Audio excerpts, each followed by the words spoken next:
నమస్కారం. Reporter TV news కి స్వాగతం. హెడ్లైన్ చూద్దాం.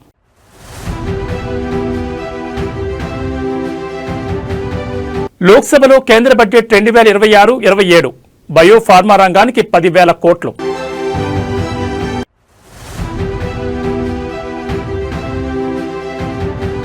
ఏపీ సహా 4 రాష్ట్రాల్లో రేర్ ఎర్త్ మినరల్స్ కోసం పథకం. మౌలిక సదుపాయాల కల్పనకు 12.2 లక్షల కోట్ల కేటాయింపు.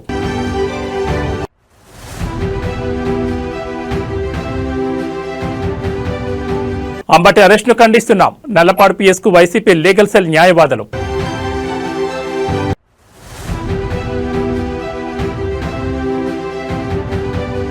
తెలంగాణ వ్యాప్తంగా గులాబీ పార్టీ నిరసనలు. కేసీఆర్ కి సిట్ నోటీసులు ఇవ్వడాన్ని నిరసిస్తూ బీఆర్ఎస్ పార్టీ పిలుపు. ఇక డీటెయిల్స్ చూస్తే దేశవ్యాప్తంగా కోట్ల మంది భారతీయుల భవిష్యత్తు నిర్ణయించే కేంద్ర బడ్జెట్ ప్రసంగానికి ముందు రాష్ట్రపతి భవన్లో ఒక ఆసక్తికరమైన దృశ్యం కనిపిస్తుంది. ఆర్థిక మంత్రి పార్లమెంటుకు బయలుదేరే ముందు రాష్ట్రపతి స్వయంగా పెరుగు చక్కెర తినిపిస్తారు. ఆదివారం నాటి బడ్జెట్ సందర్భంగా రాష్ట్రపతి ద్రౌపది ముర్ము ఆర్థిక మంత్రి నిర్మలా సీతారామన్కు ఈ తీపి ప్రసాదాన్ని తినిపించి శుభాకాంక్షలు తెలిపారు. అయితే ఈ ఆచారం వెనుక కేవలం సెంటిమెంట్ మాత్రమే కాదు, బలమైన శాస్త్రీయ కారణాలు కూడా ఉన్నాయని మీకు తెలుసా? భారతీయ సంస్కృతిలో ఏదైనా ముఖ్యమైన పని మీద బయటకు వెళ్లేటప్పుడు లేదా పరీక్షలు, ఇంటర్వ్యూలకు హాజరయ్యే ముందు పెరుగు చక్కెర తినడం తరతరాలుగా వస్తున్న ఆచారం. దీన్ని మధురమైన ప్రారంభంగా భావిస్తారు. పెరుగును శుభానికి చిహ్నంగా, చక్కెరను విజయానికి సంకేతంగా పెద్దలు చెప్తారు. బడ్జెట్ వంటి అత్యంత కీలకమైన ఒత్తిడితో కూడిన పనిని నిర్విఘ్నంగా పూర్తి చేయాలని కోరుకుంటూ రాష్ట్రపతి ఈ సంప్రదాయాన్ని పాటిస్తారు.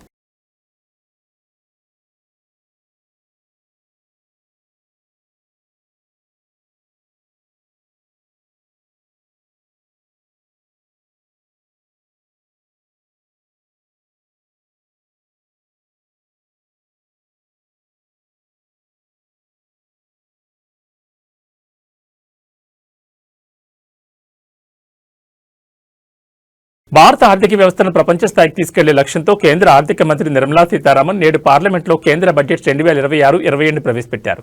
వరుసగా 9వసారి బడ్జెట్ ప్రవేశపెట్టిన మంత్రిగా ఆమె సరికొత్త రికార్డు సృష్టించారు. 75 ఏళ్ల సంప్రదాయాన్ని మారుస్తూ ఈసారి ఆదివారం నాడు బడ్జెట్ ప్రసంగం జరిగింది. ఈ బడ్జెట్ను 3 ప్రధాన కర్తవ్యాల ప్రాతిపదికన రూపొందించినట్లు మంత్రి ప్రకటించారు. ఇందులో ఆర్థిక వృద్ధిని వేగవంతం చేయడం, ప్రపంచ మార్కెట్లతో భారత్ను అనుసంధానించడంతో పాటు యువత, పేదలు, దళితులు, ఆదివాసీల ఆకాంక్షలు నెరవేర్చడం వంటి వాటిని పొందుపరిచారు. దేశాభివృద్ధిలో కీలకమైన మౌలిక సదుపాయాల కల్పన కోసం ప్రభుత్వం ఈసారి రికార్డు స్థాయిలో 12.2 లక్షల కోట్లు కేటాయించింది. గత ఏడాది ఇది 11.2 లక్షల కోట్లుగా ఉండేది. మరోవైపు సెమీ కండక్టర్ టెక్నాలజీలో విప్లవం సృష్టించేలా ప్రకటన చేశారు. ఇందులో సెమీ కండక్టర్ ఇండియా మిషన్ 2.0 కింద చిప్ తయారీలో భారత్ను గ్లోబల్ హబ్గా మార్చేందుకు 40,000 కోట్లు కేటాయించారు. అలాగే రేర్ ఎర్త్ మినరల్స్ సంబంధించి ఆంధ్రప్రదేశ్, కేరళ, ఒడిశా సహా 5 రాష్ట్రాల్లో అరుదైన ఖనిజాల వెలికితీత కోసం ప్రత్యేక పథకాన్ని ప్రకటించారు. అలాగే పరిశ్రమలను విద్యా సంస్థలతో అనుసంధానం చేస్తూ కొత్తగా హైటెక్ టూల్ రూమ్స్ ని ఏర్పాటు చేయనున్నారు. రాబోయే 5 ఏళ్లలో బయోఫార్మా తయారీని ప్రోత్సహించేందుకు 10,000 కోట్లతో కొత్త పథకాన్ని ప్రారంభించారు. Our government's sankalp is to focus on our poor, underprivileged and the disadvantaged. To deliver on this sankalp, and given that this is the first budget prepared in Kartavya Bhavan, we are inspired by 3 Kartavya. Our first Kartavya is to accelerate and sustain economic growth by enhancing productivity and competitiveness and building resilience to volatile global dynamics. Our second Kartavya is to fulfill aspirations of our people and build their capacity, making them strong partners in India's path to prosperity. Our third Kartavya, aligned with our vision of Sabka Saath, Sabka Vikas, is to ensure that every family, community, region and sector has access to resources, amenities and opportunities for meaningful participation. Rare earth minerals కోసం ఆంధ్రప్రదేశ్ సహా 4 రాష్ట్రాల్లో ఖనిజాల వెలికితీతకు ప్రత్యేక పథకం తీసుకొస్తున్నట్లు కేంద్ర ఆర్థిక మంత్రి నిర్మలా సీతారామన్ ప్రకటించారు. ఆంధ్రప్రదేశ్తో పాటు కేరళ, ఒడిశా, తమిళనాడు తదితర రాష్ట్రాల్లో ప్రత్యేక కార్యక్రమం చేపడుతున్నట్టు తెలిపారు. తీర ప్రాంత రాష్ట్రాలపై దృష్టి సారిస్తామని అన్నారు. సహజ వనరులున్న రాష్ట్రాలకు ప్రత్యేక ప్రోత్సాహం అందించేలా చర్యలు తీసుకుంటున్నట్టు తెలిపారు. ఆమె లోక్సభలో బడ్జెట్ను ప్రవేశపెట్టారు. ఈ సందర్భంగా ప్రసంగిస్తూ ఫార్మా, విద్య, పరిశోధనకు జాతీయ స్థాయిలో 3 కొత్త విద్యా సంస్థల స్థాపనకు నిర్ణయించినట్టు తెలిపారు. ఛాంపియన్ ఎంఎస్ఎంఈల కోసం ప్రత్యేక కార్యాచరణ రూపొందించినట్లు వెల్లడించారు. సెమీ కండక్టర్ ఇండియా మిషన్ 2.0 కోసం 40,000 కోట్లు కేటాయిస్తున్నట్లు వెల్లడించారు. దేశంలో కొత్తగా 3 రసాయన పార్కుల స్థాపన, ప్రపంచ స్థాయి కంటైనర్ ఉత్పత్తి కార్పొరేషన్లకు ఏర్పాటు చేస్తున్నట్టు వెల్లడించారు. జౌళి రంగ విస్తరణ, ఆధునికీకరణ, ఉపాధి దిశగా మరిన్ని అడుగులు వేస్తున్నామని నిర్మలా సీతారామన్ తెలిపారు. మౌలిక సదుపాయాల కల్పనకు 12.2 లక్షల కోట్లు కేటాయిస్తున్నట్టు తెలిపారు. మన జౌళి ఉత్పత్తుల అంతర్జాతీయ బ్రాండింగ్ కోసం ప్రత్యేక కార్యాచరణ, మెగా టెక్స్టైల్స్ పార్కులు, పరిశ్రమలకు విద్యా సంస్థల అనుసంధానం వంటి వాటిని తన ప్రసంగంలో పేర్కొన్నారు. 7 హైస్పీడ్ రైలు కారిడార్లను నిర్మలా సీతారామన్ ప్రకటించారు. 1 పూణే హైదరాబాద్, 2 హైదరాబాద్ బెంగళూరు, 3 హైదరాబాద్ చెన్నై, 4 ముంబై పూణే, 5 బెంగళూరు చెన్నై, 6 ఢిల్లీ వారణాసి, 7 వారణాసి సిలిగురి కారిడార్లను ప్రకటించారు. వారణాసి పట్టణాలలో షిప్ రిపేర్ కర్మాగారాలను ఏర్పాటు చేస్తున్నట్లు ప్రకటించారు. ఉపాధికి పెద్దపీట వేస్తున్నట్టు చెప్పారు. High-speed rail corridors between cities as growth connectors, namely Mumbai to Pune, Pune to Hyderabad, Hyderabad to Bengaluru, Hyderabad to Chennai, Chennai to Bengaluru, Delhi to Varanasi, phone tapping కేసులో మాజీ CM KCR ను SIT విచారణకు పిలవడాన్ని నిరసిస్తూ BRS శ్రేణులు రాష్ట్ర వ్యాప్త ఆందోళన చేపట్టాయి. సిరిసిల్ల జిల్లా బొప్పాపూర్లో సీఎం రేవంత్ రెడ్డి దిష్టిబొమ్మకు కొర్రెతలు తగిలించి దహనం చేశారు. మక్తల్, హైదరాబాద్, నాగర్ కర్నూలు సహా పలు ప్రాంతాల్లో ప్రభుత్వ తీరును నిరసిస్తూ బీఆర్ఎస్ నాయకులు ధర్నాలు నిర్వహించారు. మున్సిపల్ ఎన్నికల వేళ రాజకీయ కక్ష సాధింపు కోసమే కేసీఆర్ ను వేధిస్తున్నారని ఆరోపించారు.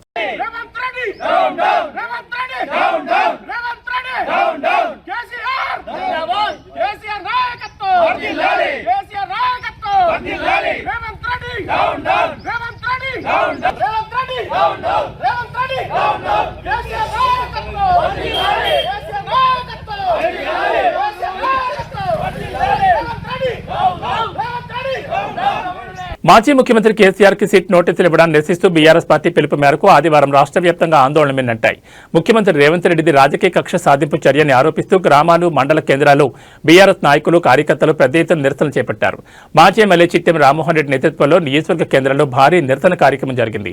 ఈ సందర్భంగా రేవంత్ రెడ్డి దిష్టిబొమ్మ దహనం చేసి ప్రభుత్వానికి వ్యతిరేకంగా నినాదాలు చేశారు. అక్బర్బాగ్ జంక్షన్ వద్ద నియోజకవర్గ ఇన్ఛార్జ్ అజిత్ రెడ్డి, నాయకుడు శ్రీధర్ రెడ్డి ఆధ్వర్యంలో సీఎం దిష్టిబొమ్మ దహనం చేశారు. జిల్లాలోని గ్రామాన నిరసనలు వెలువెత్తాయి. అచ్చంపేట మండలం, అంకిరంపల్లి, తెలకపల్లి మండలం, కారువంగతో పాటు వివిధ తాండాల్లో ప్రజలు శాంతియుతంగా నిరసన తెలుపుతూ దిష్టిబొమ్మలను దగ్ధం చేశారు. నిరసనలు ఉధృతం కాకుండా పోలీసులు రాష్ట్ర వ్యాప్తంగా పలువురు బీఆర్ఎస్ నాయకులను ముందస్తుగా అరెస్ట్ చేశారు.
జై తెలంగాణ, జై తెలంగాణ. సిగ్గు కేసీఆర్ గారికి రేవంత్ రెడ్డి ప్రభుత్వం నోటీసులు ఇవ్వడమా? సిగ్గు కేసీఆర్ గారికి కాంగ్రెస్ ప్రభుత్వం నోటీసులు ఇవ్వడమా? ఖబర్దార్ రేవంత్ రెడ్డి, ఖబర్దార్ రేవంత్ రెడ్డి, డౌన్ రేవంత్ రెడ్డి. గంజాయి ముఠా దాడిలో తీవ్రంగా గాయపడిన ఎక్సైజ్ మహిళా కానిస్టేబుల్ గాజుల సౌమ్య మృతి చెందారు. నిజామాబాద్లో ఇటీవల గంజాయి అక్రమ రవాణాను అడ్డుకునే ప్రయత్నంలో ఆమెపై స్మగ్లర్లు దాడి చేయడంతో తీవ్రంగా గాయపడ్డారు. ఈ క్రమంలో ఆమెను హైదరాబాద్లో నిమ్స్ ఆసుపత్రికి తరలించి చికిత్స అందిస్తుండగా నిన్న రాత్రి ఆమె తుది శ్వాస విడిచారు. ఇటీవల నిజామాబాద్ నగర శివార్లో అర్ధరాత్రి తనిఖీలు నిర్వహిస్తున్న సమయంలో గంజాయి ముఠా హల్చల్ చేసింది. ఎక్సైజ్ సిబ్బందిని తప్పించుకునే ప్రయత్నంలో స్మగ్లర్లు తమ కారుతో ఎక్సైజ్ సిబ్బందిని ఢీకొట్టారు. ఈ ఘటనలో మహిళా కానిస్టేబుల్ సౌమ్య తీవ్రంగా గాయపడ్డారు. ఘటన అనంతరం అప్రమత్తమైన పోలీసులు స్మగ్లర్ల వాహనాన్ని వెంబడించి 2 నిందితులను అరెస్ట్ చేశారు. వారి వద్ద నుంచి 2 కిలోల గంజాయిని స్వాధీనం చేసుకున్నారు. అరెస్ట్ అయిన నిందితులు నిర్మల్ జిల్లాకు చెందిన వారిగా గుర్తించారు. విధి నిర్వహణలో కానిస్టేబుల్ సౌమ్య ప్రాణాలు కోల్పోవడంతో ఎక్సైజ్ శాఖలు విషాద ఛాయలు అలుముకున్నాయి.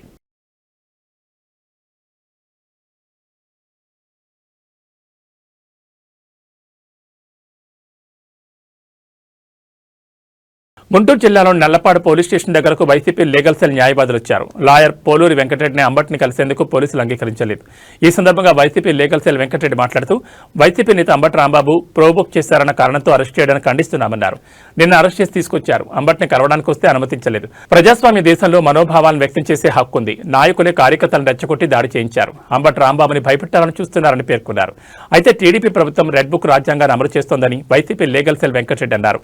అధికారం ఉంది కదా అని దాడులు చేస్తూ పోతే ప్రభుత్వాలు మారితే వైసీపీ కార్యకర్తలను ఎవరూ ఆపలేరని తెలిపారు. ప్రభుత్వ వైఫల్యాలను కప్పిపుచ్చడానికి ఇటువంటి కార్యక్రమాలు చేస్తున్నారు.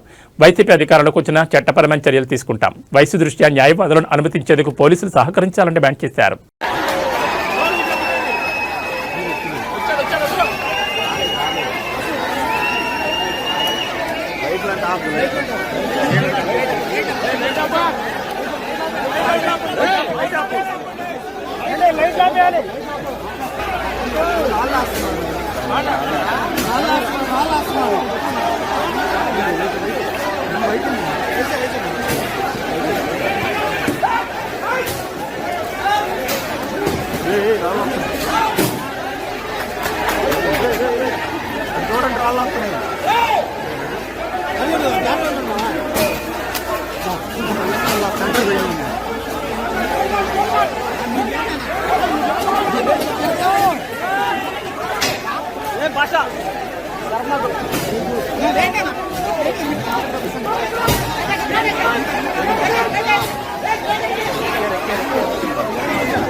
లైట్ ఉంది చూడు, లైట్ ఎవరితో లైట్ ఎవరితో లైట్ ఉంది అక్కడ అందులో చూడు, దాంట్లో లైట్ ఉంది ఎవరితో దాంట్లో.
ముఖ్యమంత్రి చంద్రబాబు నాయుడుపై అనుచిత వ్యాఖ్యలు చేశారన్న ఆరోపణతో మాజీ మంత్రి అంబటి రాంబాబును శనివారం రాత్రి పోలీసులు అరెస్ట్ చేశారు. గుంటూరులోని ఆయన నివాసంలో అదుపులోకి తీసుకుని భారీ భద్రత మధ్య నల్లపాడు పోలీస్ స్టేషన్ తరలించారు.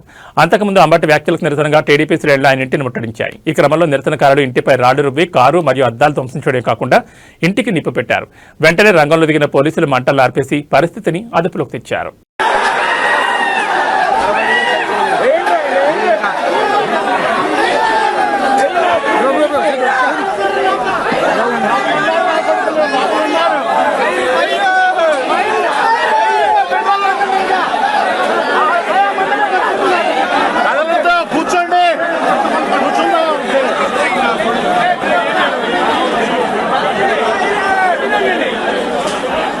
భయం రావాలని చూడండి.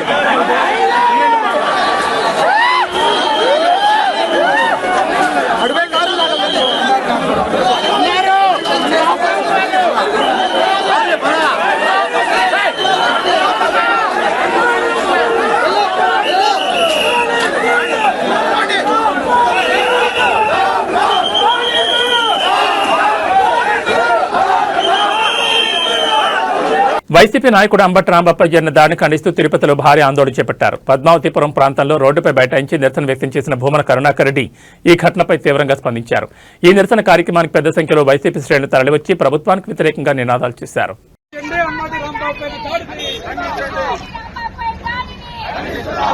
ఖండించండి అంబటి రాంబాబు పైన దాడిని, ఖండించండి అంబటి రాంబాబు పైన దాడిని. ఖండించండి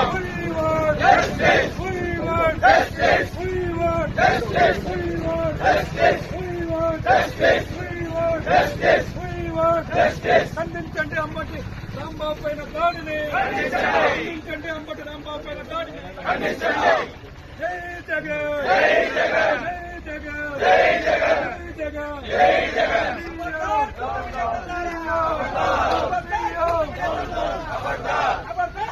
కూటమి నేతల్లారా, కూటమి నేతల్లారా, జై జగన్, జై జగన్, జై జగన్, జై జగన్, జై జగన్, జై జగన్, జై జగన్.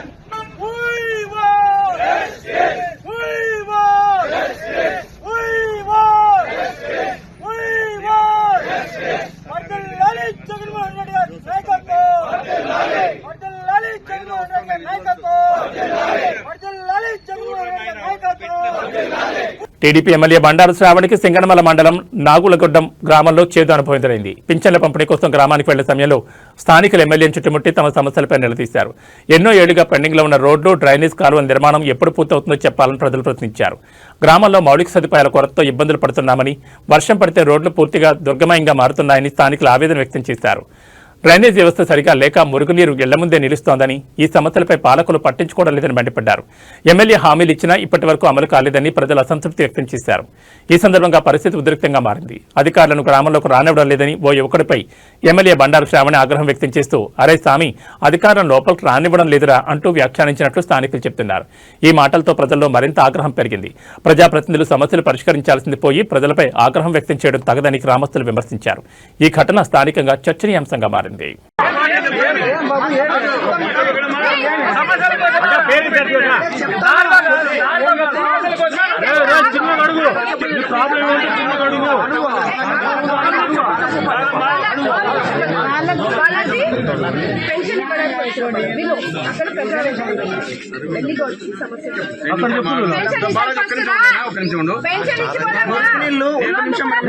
మాట్లాడదాము ఓకేనా.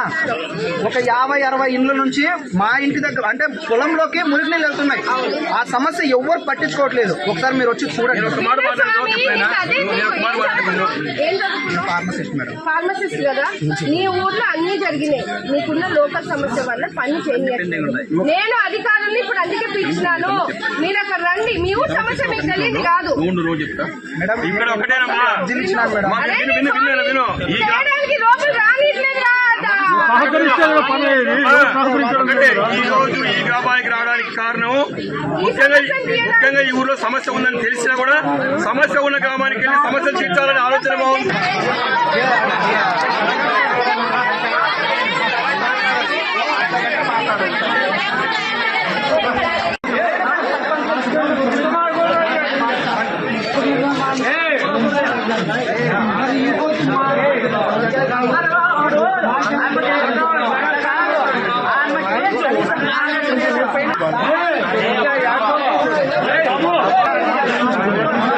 తిరుపతిలో టీడీపీ కార్యకర్త మధ్యమత్తులు చేసిన హల్చల్ తీవ్ర కలకలం రేపింది. తిరుపతి బైరాగిపట్టణంలోని కేశవ నాయన కుంట వద్ద యశ్వంత్ చౌదరి అనే టీడీపీ కార్యకర్త నడి రోడ్డుపై కారు నిలిపి మద్యం సేవిస్తూ వీరంగం సృష్టించాడు. దీంతో ఆ మార్గంలో ట్రాఫిక్ పూర్తిగా నిలిచిపోయింది. రద్దీ రహదారిపై ఇలా ప్రవర్తించడంతో వాహనదారులు తీవ్ర ఇబ్బందులు ఎదుర్కొన్నారు. ఈ క్రమంలో పేషెంట్ను తరలిస్తున్న ఓ కారుకు దారి ఇవ్వాలని స్థానికులు కోరగా యశ్వంత్ చౌదరి వారిపై ఆగ్రహం వ్యక్తం చేశాడు. ప్రశ్నించినందుకే వారిపై దాడి చేయడానికి యత్నించడంతో పాటు కత్తి చూపిస్తూ నడి రోడ్డుపై బెదిరింపులకు పాల్పడ్డాడని ప్రత్యక్ష సాక్షులు తెలిపారు. అతని ప్రవర్తనతో అక్కడ భయాందోళన వాతావరణం నెలకొంది. ఈ అరాచకాలను గమనించిన స్థానికులు సెల్ ఫోన్లో వీడియోలు రికార్డ్ చేశారు. యశ్వంత్ చౌదరి మద్యం మత్తులో దురుసుగా ప్రవర్తిస్తున్న దృశ్యాలు సోషల్ మీడియాలో వైరల్గా మారాయి. ప్రజల భద్రతను లెక్క చేయకుండా రాజకీయ కార్యకర్త హోదాను అడ్డుపెట్టుకుని ఇలా ప్రవర్తించడంపై తీవ్ర విమర్శలు వెల్లువెత్తున్నాయి. ఈ ఘటనపై పోలీసులు స్పందించి తగిన చర్యలు తీసుకోవాలని స్థానికులు డిమాండ్ చేస్తున్నారు.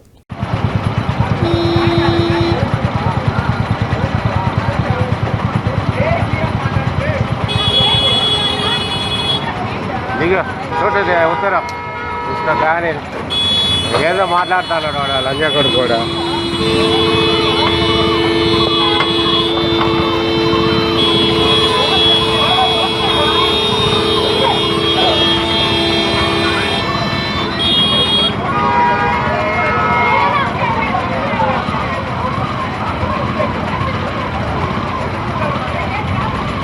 ఏంటది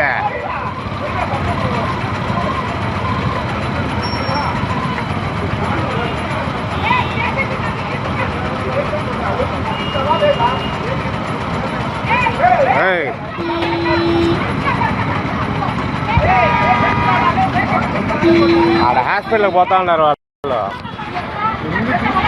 వీళ్ళు ఏదో హాస్పిటల్ పోతాను వాడు తాగేసి ఆ రోడ్లో బండి ఆపాటు అయినాడు.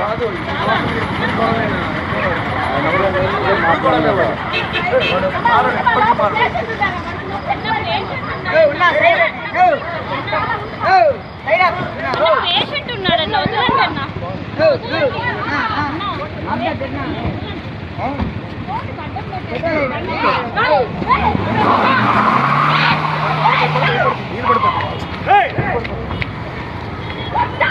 రికార్డింగ్ చేసినాడు. పట్టుకోండి వాడిని, పట్టుకోండి లంజా కొడుకు పట్టుకోండి. నేను వీడియో తీస్తానే ఉన్నా కదా. వాడిని వాయించి పారేయండి ముందు పోలీసు.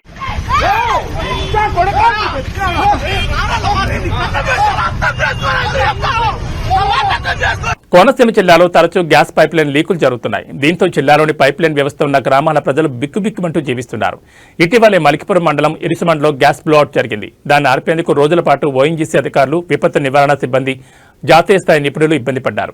అయితే మరోసారి మలికిపురం మండలంలో ONGC gas pipe line leak అయింది. మండలంలోని తూర్పు పాలెంలో గ్యాస్ లీక్ అవడంతో గ్రామస్తులు తీవ్ర ఆందోళనకు గురయ్యారు. అయితే ఈసారి సిబ్బంది అప్రమత్తంగా ఉన్నారు. పైప్ లైన్ నుంచి గ్యాస్ లీకేజీని అరికట్టడానికి తక్షణ చర్యలు తీసుకుంటున్నారు. ప్రజలను కూడా అప్రమత్తం చేస్తూ వారిని సురక్షితంగా ఉంచేందుకు అన్ని చర్యలను అధికారులు చేపడుతున్నారు.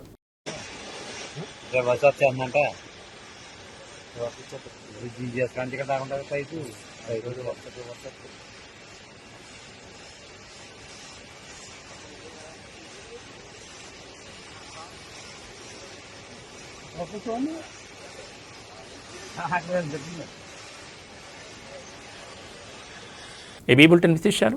నమస్కారం.